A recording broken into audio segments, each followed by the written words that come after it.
एक गरीब मोची लोगों को हज के लिए जाता देखकर कहता, इंशाअल्लाह एक दिन ऐसा जरूर आएगा कि मैं भी इसी तरह हज पर जाऊंगा।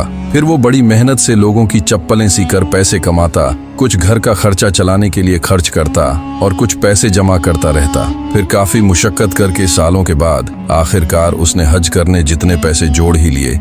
जब पैसे जमा हुए तो मोची हाजियों के साथ हज के लिए रवाना हुआ। जब रास्ते में हाजियों का काफिला आराम करने के लिए रुका तो मोची बैतुल खला के इरादे से इतराफ के जंगल में गया। उसने वहां एक अजीब मंजर देखा। एक बापर्दा खातून मुर्दार जानवर का गोश्त काट कर ले जा रही है। तो मोची उसका पीछा करने लगा कि आखिर देखूं ये औरत मुर्दार जानवर का गोश्त कहाँ ले जाती है। फिर वो औरत जाकर एक घर के अंदर घुसी। फिर मोची छुपकर खिड़की से झांक कर देखने लगा। जब मोची ने वो मंजर देखा तो उसकी आंखें फटी की फटी रह गईं। वो औरत जो हिजाब के हिसाब से मुस्लिम लग रही थी, वो मुर्दार जानवर का गोश्त पकाकर अपने बच्चों को खिलाना चाहती थी। फिर मोची ने आवाज दी, ऐ माई, ये क्या कर रही हो? दरवाजा खोलो, मैं तुम्हें ऐसा हरगिज नहीं करने दूंगा। उस औरत ने दरवाजा खोला और मोची के सामने रोने लगी और कहने लगी, मैं एक सैयद ज़ादी हूँ। मैं इतनी मजबूर हूँ कि मेरे बच्चे भूख से मर रहे हैं, इसीलिए मैं ये मुर्दा जानवर का गोश्त पकाकर बच्चों को खिलाना चाहती थी। मोची की आंखों में आंसू आ गए और उस सैयद ज़ादी से कहने लगा, ये मुर्दार जानवर का गोश्त फेंक दो,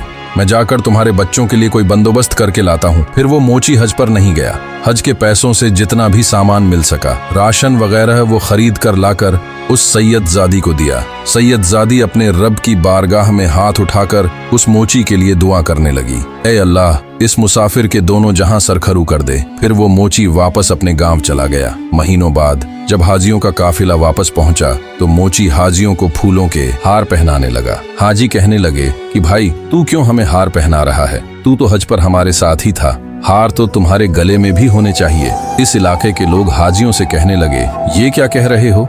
ये मोची तो यहाँ गांव में हमारे साथ था, ये तो हज पर गया ही नहीं, रास्ते से ही लौटकर वापस आ गया था। फिर लोग हैरानगी से पूछने लगे, ऐ मोची बता, तूने ऐसा क्या अजीम नेक अमल किया कि तेरा हज अल्लाह पाक ने घर पर ही कबूल कर दिया?